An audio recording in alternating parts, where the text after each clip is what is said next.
రాష్ట్రంలో పేదరిక నిర్మూలనకు సంకల్పించిన ముఖ్యమంత్రి నారా చంద్రబాబు నాయుడు మరో కీలక నిర్ణయం తీసుకున్నారు. తాను కూడా కొన్ని బంగారు కుటుంబాలను దత్తత తీసుకుంటున్నట్టు తెలిపారు. పేదరికంపై చేస్తున్న పోరులో తనతో పాటు తన కుటుంబ సభ్యులు కూడా భాగస్వాములు అవుతారని చెప్పారు. అందరిలో చైతన్యం నింపేలా మరింత మంది సంపన్నులు మార్గదర్శులుగా ముందుకు వచ్చేలా తన నిర్ణయం దోహదపడుతుందని అన్నారు. సచివాలయంలో జీరో పావర్టీ P4పై ముఖ్యమంత్రి చంద్రబాబు సమీక్షించారు. ఈ సందర్భంగా సీఎం చంద్రబాబు మాట్లాడుతూ P4 కార్యక్రమం ప్రజా ఉద్యమంలా సాగుతోందని, పేద కుటుంబాల సాధికారతే కూటమి ప్రభుత్వ లక్ష్యమని చెప్పారు. దీనిని విజయవంతం చేసేందుకు అత్యుత్తమ విధానాలను అన్ని చోట్ల అమలు చేసి చూడాలని అధికారులకు ముఖ్యమంత్రి సూచించారు. ప్రపంచవ్యాప్తంగా తెలుగు ప్రజలు ఎక్కడున్నా వారందరినీ ఈ కార్యక్రమంలో మమేకం చేయాలని నిర్దేశించారు. ప్రవాసాంధ్రులను కూడా భాగస్వామ్యం చేసేందుకు ఏపీ ఎన్ఆర్టీ సొసైటీ సాయం తీసుకోవాలని చెప్పారు. అలాగే కార్పొరేట్ సంస్థలు దీనికి కలిసొచ్చేలా చూడటంతో పాటు వారితో సమన్వయం చేసుకోవాల్సిన బాధ్యత జిల్లాల కలెక్టర్లదేనని స్పష్టం చేశారు. గ్రామాన్ని యూనిట్గా తీసుకొని ఆ ప్రాంతానికి చెందిన ఎన్ఆర్ఐలు, పారిశ్రామికవేత్తలు, స్థానిక బంగారు కుటుంబాలను దత్తత తీసుకునేలా చూడాలని సూచించారు. ఒకవేళ స్థానికంగా మార్గదర్శులు లేకపోతే అప్పుడు స్థానికేతరులను అనుసంధానం చేయాలని నిర్ణయించారు. P4 కార్యక్రమంలో భాగస్వామయ్యేందుకు రాష్ట్ర స్థాయిలో దాతలు ముందుకొస్తే వారిచ్చే నిధుల కోసం కామన్ ఫండ్ ఏర్పాటు చేయాలని, దాని ద్వారా బంగారు కుటుంబాలకు సాయం అందించవచ్చని సీఎం స్పష్టం చేశారు. బంగారు కుటుంబాల అత్యంత ప్రాధాన్యతపై చేపట్టిన సర్వేను ఆగస్టు 10లోగా పూర్తి చేయాలని సూచించారు. మార్గదర్శులు అందించే ఆర్థికేతర సాయంపై ఫీడ్బ్యాక్ తీసుకోవాలన్నారు. ప్రతి మార్గదర్శికి అధికారులు నమ్మకాన్ని కలిగించాలన్నారు. గ్రామ, వార్డు, సచివాలయ స్థాయిలో బంగారు కుటుంబాలు మార్గదర్శుల వివరాలు సరిగ్గా నమోదు చేసినప్పుడే ప్రతి ఒక్కరికి న్యాయం జరుగుతుందన్నారు. P4 నిర్వాహకులు బంగారు కుటుంబాలకు ఆన్లైన్ ద్వారా అవగాహన కల్పించాలని ముఖ్యమంత్రి అధికారులతో అన్నారు. కర్నూలులోని టెస్టింగ్ రేంజ్లో DRDO డ్రోన్ ద్వారా మిసైల్ను విజయవంతంగా ప్రయోగించడంపై ఏపీ సీఎం చంద్రబాబు హర్షం వ్యక్తం చేశారు. మన దేశ రక్షణ, పర్యావరణ వ్యవస్థ వృద్ధికి దోహదపడటం ఆంధ్రప్రదేశ్కు గర్వంగా ఉందని చంద్రబాబు అన్నారు. ఆంధ్రప్రదేశ్లోని కర్నూలు నేషనల్ ఓపెన్ ఏరియా రేంజ్లో UAV లాంచ్డ్ ప్రెసిషన్ గైడెడ్ క్షిపణి పరీక్ష విజయవంతం చేసిన శాస్త్రవేత్తలు, ఆవిష్కర్తలకు అభినందనలు తెలిపారు. మన దేశ రక్షణ సామర్థ్యాలను బలోపేతం చేయడంలో ఇది ఒక ముఖ్యమైన ముందడుగు అని చంద్రబాబు అభివర్ణించారు. ULPGM-V3 విజయం ఆత్మ నిర్భర్ భారత్ నిజమైన స్ఫూర్తిని ప్రతిబింబిస్తుందని చంద్రబాబు అన్నారు. రక్షణ శాఖ మంత్రి రాజ్నాథ్ సింగ్ చేసిన ట్వీట్కు ప్రతిస్పందనగా చంద్రబాబు ఈ సందేశం ఇచ్చారు. బంగాళాఖాతంలో వాయుగుండం ఏర్పడిన నేపథ్యంలో మత్స్యకారులు సముద్రంలో వేటకు వెళ్లరాదని ఏపీ మంత్రి వంగలపూడి అనిత సూచించారు. వర్షాలు, వరద ప్రభావిత ప్రాంతాల్లో ముందస్తు చర్యలు చేపట్టాలని అధికారులను ఆదేశించారు. ప్రమాద హాట్స్పాట్ల వద్ద హెచ్చరిక బోర్డులు ఏర్పాటు చేయాలని జిల్లా కలెక్టర్లకు సూచించారు. ఇరిగేషన్, R&B, పంచాయతీరాజ్ శాఖలతో సమన్వయం చేసుకుని గండ్లు గుర్తించి చర్యలు తీసుకోవాలని మంత్రి అనిత ఆదేశించారు.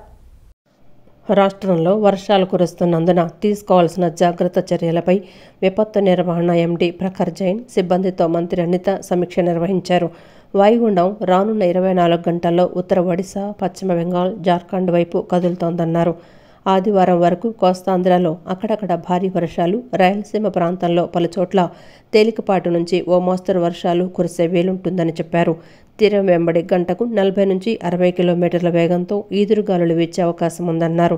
శ్రీకాకుళం, విజయనగరం, విశాఖపట్నం జిల్లాల్లోని తీర ప్రాంతాల్లో అలలు 2.9 నుంచి 3.6 మీటర్ల ఎత్తు వరకు ఎగిసిపడే వీలుందని మంత్రి చెప్పారు. అత్యవసర సహాయక చర్యలకు కంట్రోల్ రూమ్ టోల్ ఫ్రీ నంబర్లు 112 1070 మరియు 180042500101ని సంప్రదించాలని సూచించారు. వర్షాలు, వరద ప్రభావిత ప్రాంతాల్లో ముందస్తు చర్యలు చేపట్టాలన్నారు. ప్రమాద హాట్స్పాట్ల వద్ద హెచ్చరికల బోర్డులు ఏర్పాటు చేయాలని జిల్లా కలెక్టర్లకు సూచించారు. ఇరిగేషన్, R&B, పంచాయతీరాజ్ శాఖలతో సమన్వయం చేసుకుని గండ్లు గుర్తించి చర్యలు తీసుకోవాలని మంత్రి అనిత ఆదేశించారు. రాజధాని అమరావతిలో క్వార్టర్స్, ఇతర భవనాల నిర్మాణంలో నాణ్యతకు ప్రాధాన్యత ఇవ్వాలని మంత్రి నారాయణ ఆదేశించారు. అమరావతి నిర్మాణం జరగటం లేదని వైకాపా నేతలు దుష్ప్రచారం చేస్తున్నారన్నారు. ఎవరూ అలాంటి ప్రచారం నమ్మవద్దని 100% 3 ఏళ్లలో పూర్తి చేస్తామన్నారు. మొత్తం 4000 ప్లాట్ల నిర్మాణం వచ్చే మార్చి నాటికి పూర్తవుతుందని తెలిపారు. రాజధాని ప్రాంతంలో మంత్రి నారాయణ పర్యటించారు. ప్రభుత్వ భవనాల నిర్మాణ పనులను పరిశీలించారు. నేలపాడులోని గెజిటెడ్, నాన్ గెజిటెడ్ అధికారుల క్వార్టర్ల పనులను పరిశీలించారు. గ్రూప్ డి అధికారుల నివాసాలు, హ్యాపీనెస్ట్ టవర్ల వద్ద పనులు జరుగుతున్న తీరుపై ఆరా తీశారు. ప్రభుత్వ భవనాల నిర్మాణాలు వేగంగా పూర్తి చేసేలా కాంట్రాక్టు సంస్థలకు దిశానిర్దేశం చేశారు. ఈ సందర్భంగా నారాయణ మాట్లాడుతూ నిర్దేశిత గడువులోగా పూర్తి చేసేలా నిర్మాణ సంస్థలకు ఆదేశాలిచ్చామన్నారు. అమరావతి నిర్మాణం జరగటం లేదని వైఎస్ఆర్ కాంగ్రెస్ పార్టీ నేతలు దుష్ప్రచారం చేస్తున్నారని తెలిపారు. ఎవరూ అలాంటి ప్రచారం నమ్మవద్దని 100% 3 ఏళ్లలో పూర్తి చేస్తామన్నారు. మొత్తం 4000 ప్లాట్ల నిర్మాణం వచ్చే మార్చి నాటికి పూర్తవుతుందని తెలిపారు. ఇక్కడ ఉండే అధికారులు, ఉద్యోగుల కోసం ఎస్ఆర్ఎం, విట్ యూనివర్సిటీలు, సిబిఎస్ఈ స్కూల్స్, ఆసుపత్రులు వచ్చే మార్చి నాటికి ఏర్పాటు చేస్తున్నాయన్నారు. భవనాలు పూర్తయ్యే నాటికి అన్ని వసతులు కల్పిస్తాం. రైతుల రిటర్నబుల్ ప్లాట్లలో మౌలిక వసతుల కల్పన వర్షాలు తగ్గిన వెంటనే ప్రారంభిస్తామన్నారు. గత ప్రభుత్వం సింగపూర్ అధికారులపై కేసులు పెట్టి వేధించిందని, వాళ్లకు ఒక నగరాన్ని ఎలా నిర్మించాలో అవగాహన లేదన్నారు. వారి నిర్వాహకంతో ఏపీ, సింగపూర్ మధ్య సంబంధాలు దెబ్బతిన్నాయని, సింగపూర్ పర్యటనలో అక్కడి ప్రభుత్వానికి ఏపీపై ఉన్న ముద్ర పోయేలా చర్చిస్తామని నారాయణ తెలిపారు. 1 by 1 చేసుకుంటూ వస్తాం. బహుశా ఈ నెల, ఈ ఆగస్టు, ఈ యొక్క జూలై, ఆగస్టు 15 వరకు మనకు కొద్దిగా వర్షాలు అవి ఉంటాయి కాబట్టి అవుట్ సైడ్ వర్క్ చేయడం కొద్దిగా ఇబ్బంది ఉంటుంది. ఇన్సైడ్ వర్క్ చేస్తూ వర్షం లేనప్పుడు అవుట్ సైడ్ చేస్తారు. బయట అక్కడ ఏం జరగట్లేదు, ఏమీ లేదని ప్రచారం చేస్తున్నారు. ఎవ్వరూ నమ్మద్దు.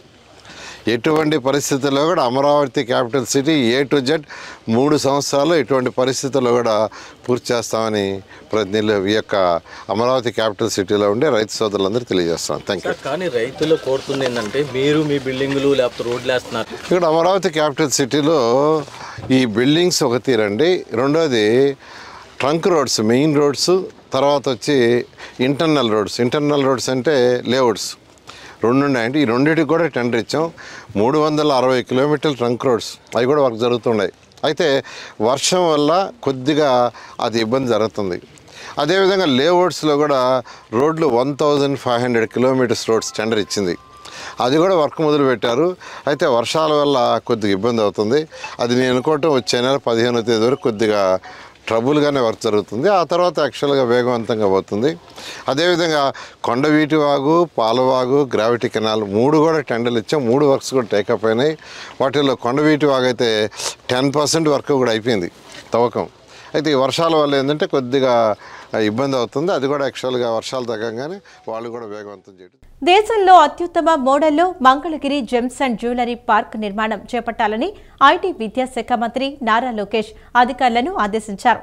మంగళగిరిలో యువతకు నైపుణ్య శిక్షణ అందించే మోడల్ కెరీర్ సెంటర్ను కూడా త్వరితగతిన ఏర్పాటు చేయాలని దిశానిర్దేశం చేశారు.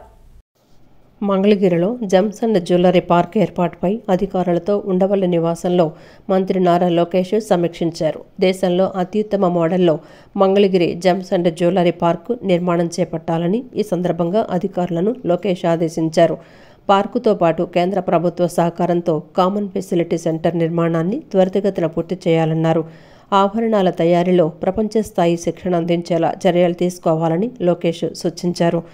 దేశంలో టాప్ 20 ఆభరణాల తయారీ సంస్థలు మంగళగిరి పార్కులో తయారీ యూనిట్లు, రిటైల్ షాపులు స్థాపించేలా అవసరమైన సౌకర్యాలు కల్పించాలన్నారు. మంగళగిరిలో యువతకు నైపుణ్య శిక్షణ అందించే మోడల్ కెరీర్ సెంటర్ MCCను కూడా త్వరితగతిన ఏర్పాటు చేయాలని దిశానిర్దేశం చేశారు. ప్రజల తలరాతలు మార్చే నాయకుడు చంద్రబాబు అయితే తలకాయలు తీసే వ్యక్తి జగన్ అని మంత్రి నిమ్మల రామనాయుడు అన్నారు. నాయకుడు అంటే రక్షించేలా ఉండాలి కానీ జగన్లా చంపే విధంగా ఉండకూడదని వ్యాఖ్యానించారు. తలకాయలు అయినా మామిడికాయలు అయినా తొక్కించుకుపోతున్నాడని, మానవత్వం లేని వ్యక్తి ఒక పార్టీని నడపడం విడ్డూరంగా ఉందని ఎద్దేవా చేశారు.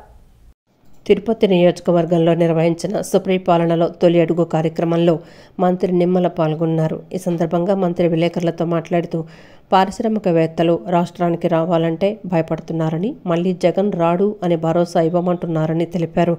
కూటమి ప్రభుత్వం తొలి ఏడాది 16,000కు పైగా టీచర్ పోస్టులు భర్తీ చేసిందని, అన్నా క్యాంటీన్ల ద్వారా 5 రూపాయలకే భోజనం అందిస్తూ రోజుకు 2.5 లక్షల మంది కడుపు నింపుతున్నామన్నారు. అభివృద్ధి సంక్షేమం అందిస్తూ మంచి ప్రభుత్వం అని పేరు తెచ్చుకున్నామని చెప్పారు. వైఎస్ఆర్ కాంగ్రెస్ పార్టీ ప్రభుత్వం వస్తే ఎలాంటి విచారణ లేకుండా తీసుకెళ్లి లోపలేస్తామని పెద్దిరెడ్డి అంటున్నారని అన్నారు. వైఎస్ఆర్ కాంగ్రెస్ పార్టీ నేతలు తమ కక్షలు పగలు తీర్చుకోవడానికి, ప్రజలను వేధించడానికి మళ్లీ అధికారంలోకి రావాలనుకుంటున్నారని చెప్పారు. రాయలసీమలో ఏ ఇరిగేషన్ ప్రాజెక్టు చూసినా గుర్తొచ్చేది ఎన్టీఆర్, చంద్రబాబేనని తెలిపారు. తమ ప్రభుత్వంలో కక్షలుండవని, తప్పు చేస్తే చట్టపరంగా కఠిన చర్యలు ఉంటాయని నిమ్మలన్నారు. స్టీల్ ప్లాంట్ ప్రైవేటీకరణ కాకుండా కాపాడుకోగలిగాం, రైల్వే జోన్ను సాధించుకోగలిగాం, మెట్రోలను తీసుకురాగలుగుతూ ఉన్నాం. అంటే ఇంత పెద్ద ఎత్తున ప్రజలు అర్థం చేసుకుంటూ ఉన్నారు. కష్టంలో ఆర్థిక పరిస్థితి ఉన్నటువంటి స్థితిలో కూడా, మరి ఇటువంటి స్థితిలో కూడా ఇంత పెద్ద ఎత్తున సంక్షేమం ఇస్తూ ఉంది, ఇంత పెద్ద ఎత్తున అభివృద్ధి చేస్తూ ఉన్నారు. ఇది మంచి ప్రభుత్వం అని వేళ ప్రజలందరూ కూడా ఈ సంవత్సర పాలన పట్ల ఆశీర్వాదం అందజేస్తున్నారని చెప్పి తెలియజేసుకుంటూ, మరి మీ ద్వారా కూడా ఈవేళ ప్రజలకు కూడా విజ్ఞప్తి చేస్తూ ఉన్నాం. ఎందుకంటే ఈవేళ తలరాతలను మార్చేటువంటి నాయకుడికి ఈవేళ చంద్రబాబు నాయుడు గారు పనిచేస్తూ ఉంటే, తలకాయల్ని తీసేటటువంటి వ్యక్తిగా ఈవేళ జగన్మోహన్ రెడ్డి రాష్ట్రంలో పనిచేస్తున్నటువంటి పరిస్థితిని దయవుంచి మీరందరూ కూడా గమనించమని కోరుతూ ఉన్నాం. ఎందుకంటే మీరు చూస్తూ ఉన్నారు ఈవేళ ఇంత అభివృద్ధి, ఇంత సంక్షేమంతో రేపు 2047 కల్లా మళ్ళీ తెలుగు జాతి ప్రపంచంలో నెంబర్ 1 స్థానంలో నిలపాలనేటువంటి ఆలోచనతో చంద్రబాబు నాయుడు గారు మీ తలరాతలు మార్చేటువంటి విధంగా పనిచేస్తూ ఉన్నారు. కోట శ్రీనివాసరావు లాంటి మహానటుడిని కోల్పోవటం సినీ రంగానికి తీరని లోటని మంత్రి సత్యకుమార్ యాదవ్, బీజేపీ రాష్ట్ర అధ్యక్షులు మాధవ్ అన్నారు. విలక్షణ నటుడిగా ఆయన తనదైన ముద్ర సినీ రంగంలో వేశారని చెప్పారు. నటుడిగానే కాకుండా రాజకీయాల్లోనూ కొంతకాలం రాణించారని చెప్పారు. ప్రముఖ సినీ నటుడు కోట శ్రీనివాసరావు సంతాప సభ బీజేపీ నాయకులు అడ్డూరి శ్రీరామ్ ఆధ్వర్యంలో గాంధీనగర్లోని ఓ హోటల్లో నిర్వహించారు. ఈ కార్యక్రమానికి మంత్రి సత్యకుమార్ యాదవ్, బీజేపీ రాష్ట్ర అధ్యక్షులు మాధవ్, జనసేన ఎన్టీఆర్ జిల్లా అధ్యక్షులు సామినేని ఉదయభాను తదితర ముఖ్యులు హాజరై ఆయన చిత్రపటానికి నివాళులర్పించారు. ఈ సందర్భంగా వారు మాట్లాడుతూ, విలక్షణ నటుడుగా సినీ రంగంలో కోట శ్రీనివాసరావు తనకంటూ ఒక ప్రత్యేక స్థానాన్ని సంపాదించారన్నారు. దాదాపు 700కు పైగా చిత్రాల్లో నటించి సినీ ప్రేక్షకులను మెప్పించారని చెప్పారు. ఆయన విజయవాడ రాజకీయాల్లో ప్రవేశించి విజయవాడ తూర్పు నుండి ఎమ్మెల్యేగా ఎన్నిక కాబడిన విషయాన్ని గుర్తు చేశారు. కమ్యూనిస్టులతో పాటు కాంగ్రెస్ భావజాలం అధికంగా ఉన్న చోట బీజేపీ అభ్యర్థిగా పోటీ చేసి గెలిచి సంచలనం సృష్టించారని చెప్పారు. ఈ సినీ వినీలాకాశంలో ఒక నక్షత్రంగా కొన్ని దశాబ్దాల పాటు వెలిగిన వ్యక్తి ఇప్పుడే మా దారే సాంబయ్య గారు చెప్పినట్టుగా భగవంతుడు ఆయన దగ్గరికి పిలిపిస్తే మనం దాని గురించి చింతించాల్సిన అవసరం లేదు. అటువంటి జీవితాల నుంచి ప్రేరణ తీసుకోవాల్సి ఉంది. అందుకని దీన్ని ఒక జీవిత ఉత్సవంలాగా చేయాల్సి ఉంది. సంతాప సభలాగా జీవితంలో ఏది సాధించలేని వాడు, తనకంటూ ఒక అస్తిత్వాన్ని ఏర్పరచుకోలేక వైఫల్యం చెందినవాడు సంతాప సభలు జరుపుకోవాలి. కానీ ఇన్ని కోట్ల మంది హృదయాన్ని దోచుకున్న వాళ్ళు, కొన్ని తరాలు గుర్తు పెట్టుకునేలాగా జీవించిన వాళ్ళు, వాళ్ళ జీవితాన్ని ఒక ఉత్సవంలాగా జరుపుకోవాల్సిన అవసరం ఉంది. అంటే అనేక మంది మళ్ళీ అటువైపు చూసి వారి నుంచి ప్రేరణ పొందాలి. అది సంతాప సభ రోజులు ఉత్సవంగా ఉంటే బాగుండేది. నేను చెప్పినట్టుగా 3 తరాల పాటు, ఎందుకంటే దానికి కారణం ఉంది. ఎందుకు ఉత్సవంలాగా జరుపుకోవాలి? ఇన్ని సంవత్సరాలు, ఇన్ని దశాబ్దాల పాటు ఇంతమందిని అలరించి, ఇన్ని భాషల్లో నటించి, దాదాపు 750 భాషల్లో 50 చిత్రాల్లో 5 భాషల్లో నటించడం చిన్న విషయం కాదు. వారు మొట్టమొదటి సినిమా ప్రాణం ఖరీదు ఉదయభాను గారు చెప్పినట్టుగా 78 అయితే ప్రతి పాత్రకి తీసుకొచ్చే తీరు ఏదైతుందో ఆయన గట్టిగా నిలదీయటం జరిగింది. దాని కారణంగా ఆయన కొన్ని అవకాశాలు పోయి ఉండొచ్చు, కానీ ఆయన నిర్భయంగా మాట్లాడటం జరిగింది. చివరికి జూనియర్ ఆర్టిస్టులు, అలాగే ఏదైతే స్టంట్ చేసే ఎవరైతే ఆర్టిస్టులు ఉంటారో వాళ్ళు కూడా పక్క రాష్ట్రాన్ని తీసుకొచ్చే పద్ధతి ఆయన తీవ్రంగా వ్యతిరేకించారు. నిర్మాతతోనే మాట్లాడటం జరిగింది. ఇవి పత్రికాముఖం కూడా రావటం జరిగింది. ఆ విధంగా మన వాళ్ళు, మన భాష, మన నటులు, నటీనటులు అందరూ కూడా వృద్ధి చెందాలి అని చెప్పి కోరుకొని ఆ విధంగా ముందుకెళ్లిన వ్యక్తి మన కోట శ్రీనివాసరావు గారు. ఆ విధంగా నటన సంబంధించిన అంశాన్ని మనకి బాబు మోహన్ గారు మనకు వివరించారు. అనేక రకాల విషయాలు చెప్పారు. దాంతో పాటు ఆయన సామాజిక స్పృహ, అనేక విషయాల పట్ల ఆయనకుండే దృక్పథం, ఆయన అనేక సందర్భాల్లో మాట్లాడిన మనకి తెలుస్తుంది. ఆ విధంగా ఆయన తీసుకొచ్చారు. చిత్రరంగంలోనే కాదు, నాటక రంగంలోనే కాదు, తోటి కళాకారులు కూడా ఒక మంచి నటుడుగా మరి అందరి గుండెల్లో నిలిచిపోయిన వ్యక్తి. ఆయన 1978లో ప్రాణం ఖరీదుతో ప్రారంభించి 99లో విజయవాడలో శాసనసభ్యుడిగా కూడా ఎన్నికయ్యారు. ఆ శాసనసభ్యులు 99 నుంచి 2004 వరకు కూడా బీజేపీ పార్టీ నుండి శాసనసభకి ఎన్నికవడం కూడా మనందరికీ కూడా తెలిసిన విషయమే. ఆ రోజు 5 సంవత్సరాల పాటు శాసనసభ్యుడిగా ఉన్నప్పుడు విజయవాడ నగరంలో అనేక రకాల సమస్యల మీద అసెంబ్లీలో చర్చించడం, నేను కూడా మొదటిసారి ఆ రోజు 99లో నేను కూడా కాంగ్రెస్ పార్టీలో ఎన్నికవడం జరిగింది. మరి నేను కూడా అసెంబ్లీలో నేను చూసేవాడిని, వారిని గురించి చాలా నేర్చుకునేవాళ్ళం. చక్కటి సంభాషణ స్పీకర్కి, తోటి అసెంబ్లీ సభ్యులు కూడా అందరికీ హత్తుకునేలాగా ఆ సమస్యల మీద వివరణిస్తుంటే ఆ సమస్య ఆ విధంగా చెప్పాలనే విషయాన్ని కూడా మేము కూడా గ్రహించాం. మరి అలాంటి ప్రజా సమస్యల మీద అన్న 5 సంవత్సరాలు సినీ రంగానికి ఎంత న్యాయం చేశారో ప్రజా సమస్యల మీద విజయవాడ నగరంలో ఈ నెల 27 నుంచి సారథ్యం పేరిట ఏపీ వ్యాప్తంగా జిల్లాల పర్యటన ప్రారంభిస్తున్నట్లు బీజేపీ రాష్ట్ర అధ్యక్షుడు పీవీఎన్ మాధవ్ తెలిపారు. ఆగస్టు 13 వరకు 3 విడతల్లో తొలి దశ పర్యటన చేపడుతున్నట్లు వెల్లడించారు. వైకాపా ప్రభుత్వ హయాంలో జరిగిన కుంభకోణాల్లో బాధ్యులను అరెస్టు చేసి కఠినంగా శిక్షించాలని కోరారు. తీగ లాగితే డొంక కదిలినట్లుగా మద్యం కుంభకోణంలో ఒక్కొక్కరు బయటకు వస్తున్నారన్నారు.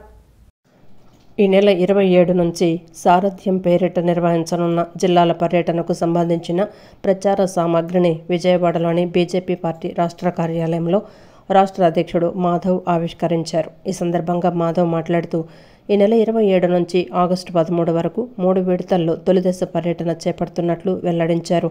రాజధాని అమరావతి అభివృద్ధికి కేంద్ర ప్రభుత్వం కట్టుబడి ఉందని పేర్కొన్నారు.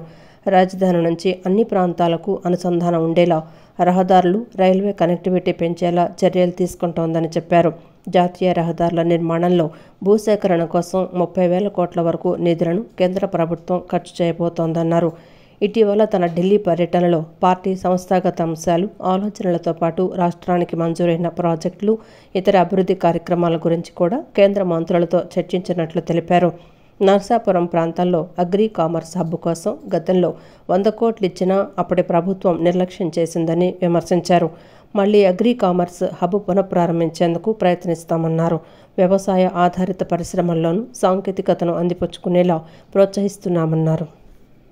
అమరావతితో అనుసంధానమై అన్ని ప్రదేశాలకి గతంలో ఇక్కడి నుంచి అనంతపూర్ ఎక్స్ప్రెస్ హైవే, అలాగే ఇక్కడి నుంచి హైదరాబాద్ సంబంధించిన ఎక్స్ప్రెస్ హైవే, వీటినన్నింటినీ పూర్తి స్థాయి నిర్మాణంతో పాటు రైల్వే పరంగా కూడా ఆ విధంగా అన్ని చోట్ల కనెక్టివిటీ పెంచే విధంగా ప్రయత్నం చేస్తూ, ఇంకొకటి ఏదైతే ఓఆర్ఆర్ ఉందో దాని నిర్మాణంలో కూడా మేము ముందుకొచ్చి మొత్తం ఓఆర్ఆర్ సంబంధించిన గతంలో స్థల సేకరణ కూడా రాష్ట్ర ప్రభుత్వం చేయాలంటే అది పూర్తి స్థాయిలో కేంద్రమే చేసే విధంగా అడుగులు వేసి ముందుకెళ్తాం. అలాగే ఏవైతే ఎక్స్ప్రెస్ హైవేస్ అమరావతితో కనెక్ట్ చేయాలో వాటికి సంబంధించిన భూ సేకరణ కూడా కేంద్రమే నిర్వహించే విధంగా వీటిలో సుమారు 30,000 కోట్ల రూపాయలు ఇవాళ కేంద్రం పెట్టడానికి సిద్ధంగా ఉంది. ఇవన్నీ కూడా కార్యరచన ప్రారంభంగా ముందుకెళ్తుంది. అయితే రాష్ట్ర ప్రభుత్వం ఇంకా విస్తృత స్థాయిలో 1,00,000 ఎకరాల యొక్క స్థలంతో చేయాలనే ఆలోచన అయితే చేసి తప్పనిసరిగా దీనిపైన చర్చించడం, అన్ని స్థాయిలో మాట్లాడటం జరుగుతుంది. ఒక అమరావతి ఒక భవ్యమైన రాజధాని నిర్మాణంలో భారతీయ జనతా పార్టీ అయితే కటిబద్ధంతో ముందుకు వెళ్తుంది. ఆ విధంగా మీద తెలియజేస్తున్నాం. ఏదైతే ఏ స్థాయిలో ఏమిటి అనేది తప్పనిసరిగా దాన్ని చర్చించే అవకాశం ఉంది. ఆ విధంగా సరైన ఫారమ్స్ వాటి చర్చించి ముందుకు రాష్ట్రంలో ఉన్న ఎంపీలు అందరూ బీజేపీ ఎంపీలేనని, బీజేపీ బిల్లులకు మేము సిద్ధమంటూ రాష్ట్ర ఎంపీలు పోటీ పడుతున్నారని ఏపీసీసీ అధ్యక్షురాలు వైఎస్ షర్మిల విమర్శించారు.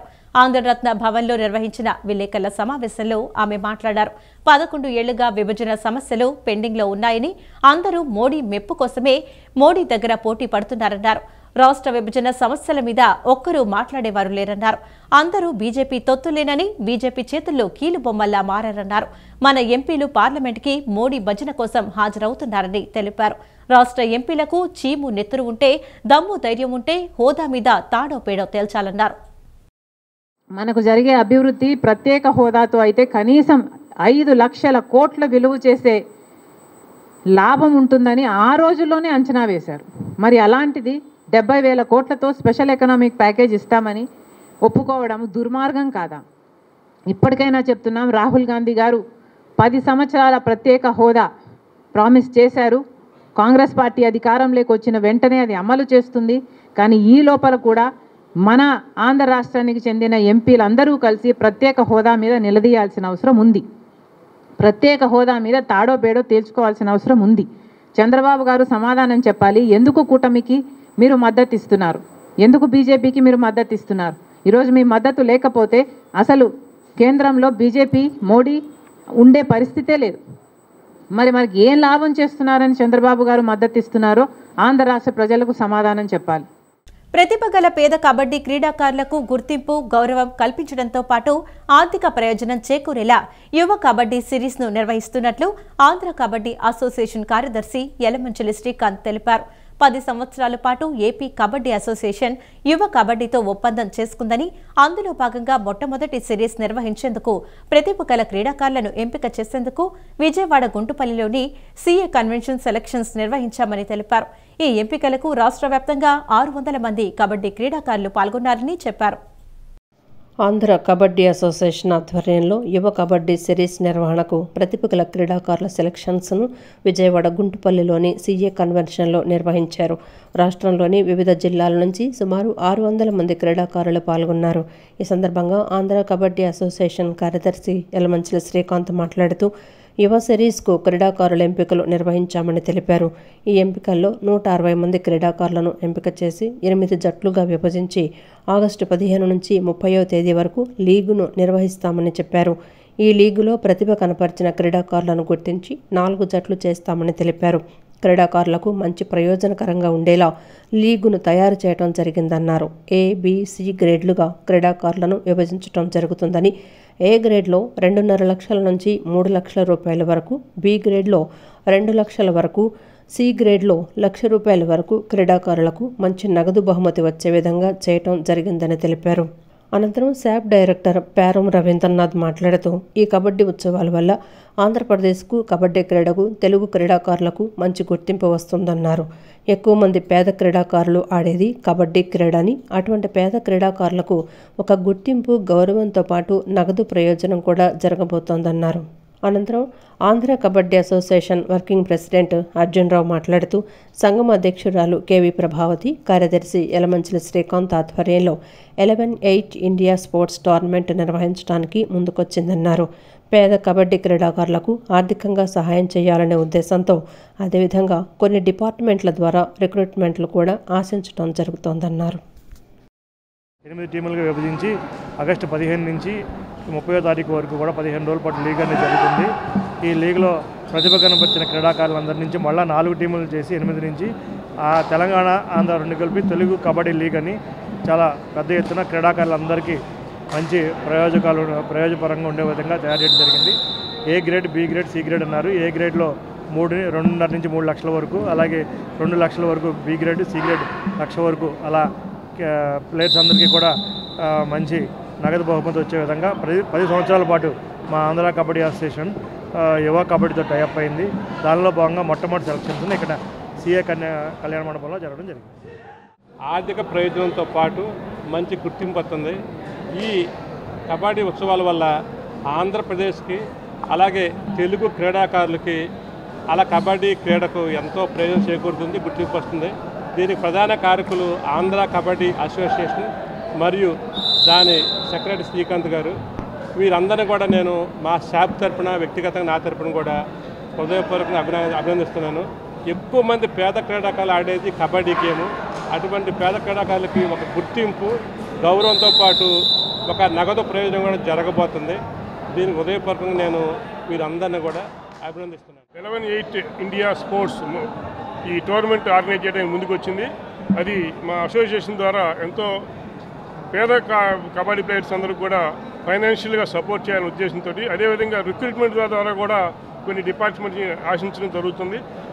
ముఖ్యంగా ఆంధ్ర కబడ్డీ అసోసియేషన్ ముఖ్య ఉద్దేశం గ్రాస్ రూట్ లెవెల్లో కబడ్డీ ప్లేయర్స్ని ఇంప్రూవ్ చేసుకోవడం, అదేవిధంగా వాళ్ళ తదనంగా వాళ్ళందరికీ కూడా ఫైనాన్షియల్గా కానీ, రిక్రూట్మెంట్ పరంగా కానీ, విద్యాపరంగా కానీ మేము పెంపొందించడానికి మా కార్యవర్గం అందరూ కూడా ఇలాంటి కార్యక్రమం, ఈ సెలక్షన్స్, ఈ యువ సిరీస్ ఇవన్నీ కండక్ట్ చేయడం జరుగుతూ ఉంది. నేను 2 సార్లు సీనియర్ నేషనల్స్ ఆడాను. ఇప్పుడు ఇండియన్ టీం ప్రాబుల్స్లో ఉన్నాను. రేపు రాబోయే ఇండియన్ టీంలో ఆడతాకి నా అంతా నేను చాలా ప్రయత్నిస్తున్నాను. ఇక్కడ మన ఆంధ్ర కబడ్డీ, యువాంధ్ర కబడ్డీ ట్రయల్స్ అనేది చాలా మంచిగా నిర్వహిస్తున్నారు మా సెక్రటరీ సార్ యలమంచిలి శ్రీకాంత్ గారు. ఇది ఆపాలని ఎంతమంది ట్రై చేసినా ఇది ఆగదు. ఆంధ్ర భవిష్యత్తు కబడ్డీ కోసం మా సార్ ఎంతో ప్రయత్నిస్తాడు. ఆంధ్ర కబడ్డీ ఎప్పటికీ పైకి వెళ్తూనే ఉండిద్ది. ఇలాంటి లీగ్స్ ఎన్నో జరపాలని కోరుకుంటున్నాను. Thank you for Andhra kabaddi association. Governorpet 1-2 డిపోలు పాత బస్టాండ్ స్థలాన్ని లూలు మాల్కు ఇవ్వాలని ప్రభుత్వం ఆలోచన చేయడాన్ని తాము తీవ్రంగా వ్యతిరేకిస్తున్నామని, ఈ ఆలోచనను విరమించుకోవాలని Andhra Pradesh public transports department employees union Vijayawada zonal కార్యదర్శి వై శ్రీనివాసరావు కోరారు. ప్రజా ఆస్తి అయిన ఆర్టీసీ ఆస్తులను నిర్వీర్యం చేసుకుంటూ వెళితే సంస్థ ఉనికికే ప్రమాదం ఏర్పడుతుందని అన్నారు. అమరావతి అభివృద్ధి చెందుతున్న తరుణంలో ఆర్టీసీ డిపోలు పెంచుకోవాల్సిన అవసరం ఉందని తెలిపారు. అమరావతిలో పెద్ద బస్ టెర్మినల్ 2-3 డిపోలు కూడా ఏర్పాటు చేయాల్సి ఉందని, దానికి ఇంతవరకు 1 గజం స్థలాన్ని కేటాయించలేదన్నారు. గవర్నర్పేట 1-2 డిపోలు పాత బస్టాండ్ స్థలాన్ని లూలు మాల్కి ఇచ్చేటటువంటి ఆలోచనను విరమించుకోవాలని కోరుతూ పాత బస్టాండ్ వద్ద RTC Andhra Pradesh public transport department employees union ఆధ్వర్యంలో ధర్నా కార్యక్రమాన్ని నిర్వహించారు. ఆర్టీసీ ఆస్తులను రక్షించుకుందాం, సంస్థను పరిరక్షించుకుందాం అంటూ నినాదాలు చేశారు. ఈ సందర్భంగా Andhra Pradesh public transport department employees union Vijayawada zonal కార్యదర్శి వై శ్రీనివాసరావు మాట్లాడుతూ, దశాబ్దాలుగా ఉన్న పాత బస్టాండును విజయవాడ పుట్టినప్పుడు రైల్వే స్టేషన్కు అతి దగ్గరలో ఉంటుందనే ఉద్దేశంతో ప్రజల అవసరాలకు అనుగుణంగా ఏర్పాటు చేశారన్నారు. కొత్త బస్టాండ్ పెట్టిన తర్వాత గవర్నర్పేట 1-2 డిపోలను ఏర్పాటు చేశారన్నారు. గతంలో ఒకసారి డిపో స్థలాన్ని లీజుకిచ్చే విషయంపై తాము తీవ్రంగా వ్యతిరేకించడం జరిగిందన్నారు. అప్పుడు ప్రభుత్వం వెనక్కి తగ్గటంతో డిపో యథాతథంగా కొనసాగుతోందని చెప్పారు. మళ్లీ ఇప్పుడు విలువైన స్థలాన్ని ప్రైవేట్ సంస్థలు లూలు మాల్కి ఇవ్వాలని నిర్ణయించినట్లు తెలిసింది. దీన్ని తీవ్రంగా వ్యతిరేకిస్తామని చెప్పారు. 3.7 ఎకరాల స్థలంలో సుమారు 60 సెంట్ల స్థలాన్ని గ్రీన్ పార్క్ పేరిట గతంలో వీఎంసీ తీసుకుందన్నారు. 2 డిపోలలో 1500 మంది వర్కర్లు, 200 బస్సులు ఉన్నాయని, ఈ డిపో బస్సుల ద్వారా ప్రతిరోజు లక్షలాది మంది ప్రయాణిస్తున్నారని అన్నారు. ఈ డిపోలు తరలించడం వల్ల ప్రయాణికులు ఎంతో ఇబ్బంది పడతారని తెలిపారు. 2014లో గన్నవరం జోనల్ ట్రైనింగ్ కాలేజీకి చెందిన 28 ఎకరాలు హెచ్సిఎల్కు ఇచ్చారని, అప్పుడు కూడా వ్యతిరేకించి ఉద్యమించామని, సోరంపల్లిలో 25 ఎకరాలు ఇస్తామని చెప్పిన ప్రభుత్వం ఇప్పటి వరకు ఇవ్వలేదన్నారు. ఆర్టీసీ కార్మికులుగా, ఆర్టీసీ ఉద్యోగస్తులుగా మేము పాలు పంచుకుంటాము. దాన్ని మేము స్వాగతిస్తున్నాము. ఆ వచ్చేటువంటి సంస్థలు స్వాగతిస్తూనే ఏదైతే విలువైన స్థలం అలాగే ప్రజలకు అందుబాటులో ఉందో దీన్ని తరలించడం మాత్రం మేము వ్యతిరేకిస్తున్నాము. ఎక్కడో గొల్లపూడిలో సుమారు 10 కిలోమీటర్ల దగ్గరలో ఉన్నటువంటి రాళ్ల చెరువు అంటారు దాన్ని. ఆ రాళ్ల చెరువులో మరి సుమారు 5 ఎకరాల స్థలం ఇస్తామని చెప్పారు. ఆ 5 ఎకరాల స్థలానికి కంపేర్ చేసుకుంటే ప్రజలకు ఇబ్బంది కలగడమే కాక విలువైన ఆస్తి నష్టపోవటం, తద్వారా సంస్థ కూడా నష్టం జరిగినటువంటి సందర్భం. మరి అలాగే 2017లో 2014లో కూడా సుమారు ఏదైతే గన్నవరం జోన్లో ట్రైనింగ్ కాలేజ్ ఉందో సుమారు 28 ఎకరాలని అప్పుడు హెచ్సిఎల్ కంపెనీకి ఇవ్వడం జరిగింది. ఆ హెచ్సిఎల్ కంపెనీకి ఇస్తే మేము కూడా అప్పుడు వ్యతిరేకించినప్పుడు మీకు తద్వారా వేరే ప్లేస్ అలాట్మెంట్ చేస్తూ ఉన్నారు. కానీ సోరంపల్లి దగ్గర 25 ఎకరాలు మాకు ఇస్తామని చెప్పి ఈ రోజుకి 25 అడుగులు కూడా ఇవ్వనటువంటి పరిస్థితి.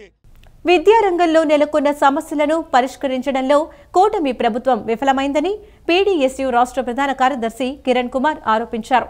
ఫీజు రియంబర్స్మెంట్, స్కాలర్షిప్లు 6,400 కోట్ల రూపాయల వరకు బకాయిలు ఉన్నట్లు వెల్లడించారు. కార్పొరేట్ విద్యా సంస్థల్లో ఫీజు దోపిడీని నియంత్రించాలని కోరారు. విద్యారంగంలో నెలకొన్న సమస్యలను వెంటనే పరిష్కరించాలని డిమాండ్ చేస్తూ పీడీఎస్యూ ఆధ్వర్యంలో విజయవాడ ధర్నా చౌక్ వద్ద మహాధర్నా నిర్వహించారు. ఈ సందర్భంగా పీడీఎస్యూ రాష్ట్ర ప్రధాన కార్యదర్శి ఎస్ కిరణ్ కుమార్ మాట్లాడుతూ, ఎన్నికల సమయంలో కూటమి ప్రభుత్వం కేజీ నుంచి పీజీ వరకు విద్యారంగ సమస్యలను పరిష్కరిస్తామని హామీ ఇచ్చిందని, కానీ అధికారంలోకి వచ్చాక పూర్తిగా విస్మరించిందన్నారు.